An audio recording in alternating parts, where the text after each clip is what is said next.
सब भाई को राम राम, जय हिंद। आज हम चर्चाएं करेंगे शुगर बीमारी के ऊपर। देश में दिन प्रतिदिन बढ़ रही शुगर बीमारी से कई लोग ग्रसित है, अर्थात होते जा रहे हैं। हम शुगर को लेकर हम आज ग्राम खट्टाली राजू महाराज जी के यहाँ पर आए और उनसे जानकारी लेंगे कि शुगर के बारे में, और वे हमें जानकारी बताएंगे। नमस्कार, मेरा नाम शुगर बीमारी क्या है? शुगर की बीमारी इस देश में बड़ी तेजी से फैल रही है। पहले के समय में एक उम्र के बाद होती थी, ऐसा बताते हैं, लेकिन आज के समय में हर वर्ग के व्यक्ति को डायबिटीज़ की बीमारी हो रही है। और ऐसा कहते हैं लोग कि एक बार शुगर की बीमारी हो गई तो ये लंबे हाथों से लेती है, मतलब लंबे समय तक जाना मुश्किल रहता है। तो आज मैं आप लोगों को यही बता रहा हूँ कि शुगर की बीमारी से डरने जैसी कोई बात नहीं है, इससे साधा जा सकता है। शुगर की बीमारी हमारे खुद की अंदर के सिस्टम की विकृति से होती है। हम जो खाना खाते हैं वो ठीक से पचता नहीं है। ठीक से पचता नहीं है, इसका मतलब हमारा पाचन तंत्र परफेक्ट नहीं है, खाना ठीक से डाइजेस्ट होता नहीं है, तो एसिडिटी बनेगी, कई सारी चीज़ें होगी। तो जब खाना पचेगा नहीं तो खाना नहीं पचने के कारण गंदी गैस बनेगी, अंदर का सिस्टम जो गड़बड़ हो जाएगा। तो हमारे भीतर जो है ना वो पेनक्रियाज बोलते हैं। तो पेनक्रियाज क्या होता है कि इंसुलिन ठीक से बना नहीं पाता है, मतलब पेनक्रियाज डीएक्टिव होता है, और डीएक्टिव होने के कारण इंसुलिन बना नहीं पाता है। और जो इंसुलिन नहीं बनता है तो फिर डायरेक्ट शुगर जो है, शुगर का लेवल बढ़ जाता है। तो शुगर के लेवल को बढ़ते हुए देख के आश्चर्य में पड़ता है कि यार मैं तो ज़्यादा मीठा भी नहीं खाता हूँ, उसके बाद भी शुगर कैसा बढ़ता है, ऐसा लोगों का कहना होता है। तो पहले तो व्यक्ति अपने पाचन तंत्र को सही करे, अपने पेट को सही करे, कब्ज को नहीं रहने देवे। तो कब्ज ना रहे उसके लिए क्या करे? पहले के समय में सुबह में उठते ही अपने गांव में तो रबड़ी पीते थे, मक्का की या इस तरह की चीज़ें, छाछ वगैरह इस तरह की चीज़ों का उपयोग करते थे। और अभी क्या होता है, सुबह में उठते ही चाय पीते हैं। हमारे बाप दादाओं ने तो कभी पहले चाय नहीं पी, लेकिन ये जो नई आदत है चीनी वगैरह डाल के, ये हमारे शुरुआत में ही हम पाचन तंत्र के ऊपर गड़बड़ी करते हैं। तो चाय पीने की आदत को हटा दी जाए। अब हम खाने की बात करते हैं, तो जो हम रोटी खाते हैं वो आटे को छानते हैं, और जो ऊपर का जो क्या बोलते हैं छिलका, जो गेहूं का छिलका चकोर बोलते हैं ना, उसको हटा देते हैं। तो उससे क्या है कि हजम होने में दिक्कत होती है। तो गेहूं का जो छिलका होता है आटे में जो आता है उसको हटाना नहीं चाहिए, ये हमारी पाचन क्रिया के लिए बहुत अच्छा होता है। दूसरी बात, जो सब्जियां होती है जैसे लौकी है, तो लौकी को छीलने की क्या जरूरत होती है? नाखून लगाओगे तो पता चल गया वो तो चुभ रही है, मतलब नॉर्मल चीज है। तो लौकी को लोग मतलब जो खा सकते हैं ना, ऐसी सब्जियों को छीलना नहीं चाहिए, क्योंकि हमारे भीतर प्रकृति ने ऐसी चीजें बनाई है ना कि वो उसका कम्युनिकेशन है। छील के निकाल देंगे तो कब्ज रहेगी, क्योंकि वो पाचन तंत्र को दुरुस्त करने की जो चीजें हैं कुदरत ने दिया है, वो हम निकाल के फेंक देते हैं कचरा समझ के, और दूसरी चीजें डालते हैं, तो उससे डिस्टर्ब होता है। तीसरी गड़बड़ी क्या करते हैं कि जो हम दालें खाते हैं, पहले तो हम लोग घरों में घट्टी से हमारे घरों में अपने करते थे, तो वो दाल के छिलके निकालते हैं नहीं थे। लेकिन आजकल क्या करते हैं कि एक प्रकार का फैशन चल गया है, दालों के छिलकों को निकाल के उपयोग करते हैं, तो ये भी ठीक बात नहीं है। तो दालों के छिलकों को नहीं निकालना है हमारे स्वास्थ्य के लिए। दाल बहुत ही अच्छी है। तो घूम फिर के मैं एक ही बात कहूँगा कि अगर शुगर की समस्या है तो अपने खान पान को पूरी तरह से बदल देवे। और बहुत से लोग क्या करते हैं कि खाना खाते खाते ठंडा पानी पिएंगे, उससे क्या होगा, हमारी जो जठराग्नि जो है खाना पचाने की जगह पानी और उसको ठंडा करता है। खाना खाते समय जीरा है, काली मिर्च है, सेंधा नमक वगैरह डाल के ताजी छाछ का उपयोग करना चाहिए। और खाना खाने के तुरंत बाद में पानी नहीं पीना चाहिए, 1-1.5 घंटे के बाद पीना चाहिए। और बहुत से लोग क्या कहते हैं, आधे अधूरे जो लोग हैं, वो खाना खाते समय केवल भोजन करना चाहिए, कुछ नहीं लेना चाहिए। तो खाना अंदर जाके लिक्विड नहीं ज़्यादा खाएंगे, आजकल तो लोग ज़्यादा चबा के भी नहीं खाते हैं, तो फिर अंदर तो फिर पाचन तंत्र के ऊपर और भी लोड पड़ेगा ना। इसके लिए अच्छे से चबा के खाए और खाना खाते बीच बीच में छाछ या जूस, या तो फिर अगर ये दोनों की व्यवस्था अगर नहीं हो सके तो 1-2-2-3 गिलास गर्म पानी रहे, उसके अंदर नींबू निचोड़ा हुआ हो, थोड़ा अदरक का रस डाला हुआ है, थोड़ा प्याज का रस डाला हुआ रहे, तो वो प्योर पानी नहीं कहा जाएगा। वो पानी जो है वो औषधि का काम करेगा, तो हमारे पाचन तंत्र को डिस्टर्ब नहीं करेगा और उल्टा लाभ करेगा। अदरक खाने की जो हमारी परंपरा है वो इसीलिए है कि हमारा अंदर का जो सिस्टम है वो दुरुस्त बढ़िया सा बना रहे, इसके लिए है। आगे और कुछ कहना चाहेंगे आप लोग?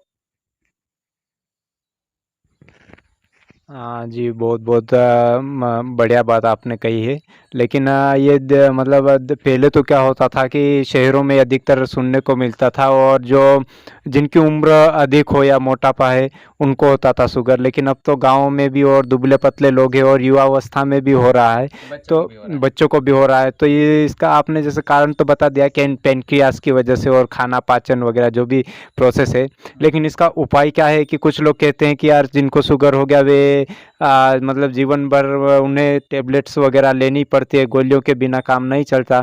तो क्या इसका कोई ऐसा उपाय है जो कुछ दिनों तक टेबलेट्स वगैरह या कोई भी ऐसी कोई औषधि ले और उससे निजात मिले, जीवन भर ना खानी पड़े कोई दवाई? जी, ऐसे बहुत से लोग हैं जिन लोगों को शुगर हुई थी। सबसे बड़ी समस्या तो ये हो रही है ना कि हम मतलब आम लोगों से गलती और दूसरी क्या हो रही है, शुगर को नियंत्रित करने के लिए दवाई ले रहे हैं, लाइफ टाइम समाधान वाली नहीं। अगर हम बोलेंगे ना कि हाँ आप ये दवाई ले लो, आपकी शुगर नॉर्मल रहेगी, आपको ये नहीं होगा वो नहीं होगा, लेकिन आप का जो सिस्टम बिगड़ा है उस सिस्टम को सुधारने की तरफ ध्यान दे नहीं रहे हैं। बस शुगर को नियंत्रित करना है, तब तो आपको जिंदगी भर दवाइयाँ खाते रहना पड़ेगा। अपने सिस्टम को सुधारने का पहले तो हमारे सिस्टम को सही करना पड़ेगा। तो जो मैंने बताया है कि ज्यादा तली हुई चीजें, बिना छिलके वाली दालें, यह सारी चीजों को त्याग देवे। जो नेचुरल तरीके से जो है, जो कुदरत ने दिया है, उन चीजों को उपयोग करते हुए अगर करेंगे, पाचन तंत्र को दुरुस्त रखेंगे, और फिर मैं आपको बता रहा हूं इसका समाधान। मैं तो कहता हूं चाय कॉफी भी बंद कर दीजिए, चाय कॉफी की जगह आप काढ़ा पीजिए, अदरक, गुड़, काली मिर्च, इलायची, ऐसी चीजों का प्रयोग करें। अब हम आते हैं इसके उपाय की तरफ। पाचन तंत्र को दुरुस्त रखते हुए डायबिटीज वाले व्यक्ति को लेना चाहिए गुड़मार बूटी। गुड़मार बूटी के नाम से मार्केट में जड़ी बूटी की दुकान पे पाउडर मिल जाता है, गुड़मार के नाम से। 50 ग्राम गुड़मार का पाउडर लेवे, 50 ग्राम अदरक का पाउडर लेवे, सूट पाउडर बोलते हैं, ज्यादातर अपने गांव में सूट नहीं समझते हैं, इसलिए मैं अदरक का पाउडर बोलूंगा क्योंकि वो अदरक से ही तैयार होता है। तीसरा 50 ग्राम मेथी का पाउडर लेवे, 50 ग्राम करेले का पाउडर लेवे, और ये सारे पाउडर को मिक्स करके आंवले के रस में मटर के दाने के बराबर गोलियां बनावे, और छाया में सुखाए। सुबह शाम खाली पेट एक एक गोली लेनी है। मैं ये सरल और सस्ता सा घर में ही बनाने वाला उपाय बता रहा हूँ। वैसे मैं भी शुगर के लिए गोली तैयार करता हूँ, वो थोड़ा सा अलग तरीके से तैयार करता हूँ क्योंकि वो आम व्यक्ति नहीं बना सकता है, क्योंकि एक वैद्य ही उसको तैयार कर सकता है। तो इसलिए आज मैंने आप लोगों को शुगर के बारे में बताया कि पेनक्रियाज खराब होती है, डीएक्टिव होती है, स्वस्थ नहीं होती है, इसके कारण इंसुलिन नहीं बनती है। और ये जो मैंने औषधि बताई है, ये पाचन तंत्र को भी सही करेगी, शुगर को भी नियंत्रित करेगी और बहुत ही बढ़िया रहेगा। आपको लाइफ टाइम केमिकल वाली दवाइयाँ लेने की ज़रूरत नहीं पड़ेगी अगर आप अपना पाचन तंत्र को बढ़िया सा रखते हैं तो। ठीक है।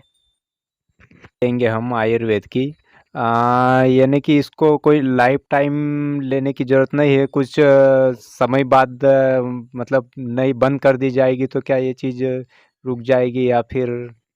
हाँ, ये कह रहे कि ये लेने के बाद क्या लाइफ टाइम, बिल्कुल, अगर कब्जे को रहने नहीं दिया, हमारे पेनक्रियाज को सही रखा और पेनक्रियाज को खराब ना हो, ऐसी चीज़ें अगर नहीं लेंगे तो आयुर्वेदिक दवा लेने की भी जरूरत नहीं पड़ेगी। हमारे यहाँ के अपने बहुत सारे ऐसे लोग हैं जिनको लंबे टाइम से डायबिटीज थी और 6 महीने हो गए, नो एलोपैथिक नो आयुर्वेद, ऐसे भी लोग हैं। लेकिन अगर आप ऐसा सोचेंगे कि नहीं, हम तो ये दवा के भरोसे ही नियंत्रित करके रखेंगे, तो बात नहीं बनेगी, क्योंकि ये बीमारी तो आपकी खुद की खरीदी हुई है ना, हम आपको हेल्प कर सकते हैं। समझ रहे हैं ना आप? लाइफ टाइम दवाई लेने की जरूरत नहीं पड़ेगी। दूसरों की बात तो छोड़िए, मेरे खुद के पिताजी को शुगर थी और कुछ ऐसा सिम्टम आ गया था कि उनको ऑपरेट करने की नौबत आ गई थी। तो शुगर उनका टेस्ट करवाया तो शुगर उनका बढ़ा हुआ था। आज मेरे पिताजी को 5 साल हो गए, नो एलोपैथिक नो आयुर्वेद, 5 साल हो गए, आज तक उनको कोई शुगर की बीमारी नहीं है। तो ऐसे में बहुत सारे लोगों को दिखा सकता हूँ।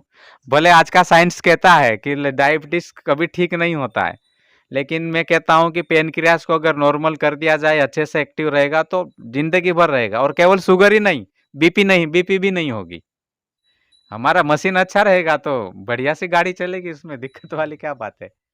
तो ठीक है, और कुछ प्रश्न हो तो बताइए। साथियों, आप सुन चुके हैं, लेकिन और थोड़ा सा मतलब मन में सवाल तो कई उठते हैं, लेकिन उन्हीं में से सवाल की मेरा कहना है कि अगर आप कोई टेबलेट्स बनाते हो तो अब बनाते हो मतलब कुछ तो उसका परिणाम आता ही होगा, तो ही तो ये कोई लोग आपसे मांग करते कि बना दीजिए करके। तो कितनी बड़ी गोलियां बनाते हो आप, या वो गोली कैसे उपयोग में लेना पड़ती क्या?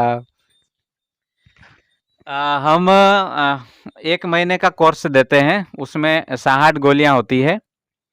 सुबह शाम खाली पेट लेना होता है और सारा हम लिस्ट उनको लिख के देते हैं, पूरा परहेज वगैरह आदि चीज़ें।